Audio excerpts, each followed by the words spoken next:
אני לא יכול אפילו לזכור את הפעם הראשונה שהגעתי לשם. היום זה כבר הבית שלי.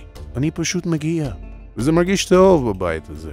המוזיקה, the vibe, the people. הם כבר מכירים אותי שם כולם.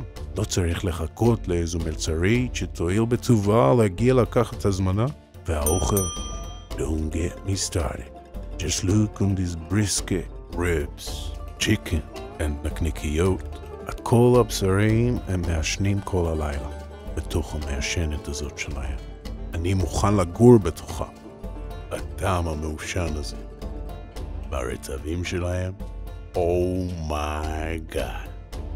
מתוק, חריף, חמוץ.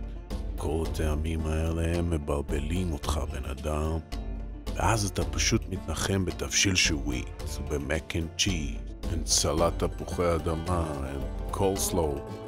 איך אפשר להפסיק, תגיד לי? והם לא נותנים לך להפסיק. הם באים וחוזרים עם מרגשים עמוסים וקנקנים של תה קר, וזה מילוי חופשי, אתה קולט?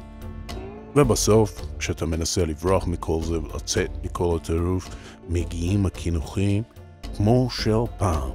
חלב, עוגיות, בננה, ברד פודינג, עוגת רד ולווט. איך אנחנו אמורים להיגמל מכל זה? מישהו מסוגל להסביר לי? מישהו?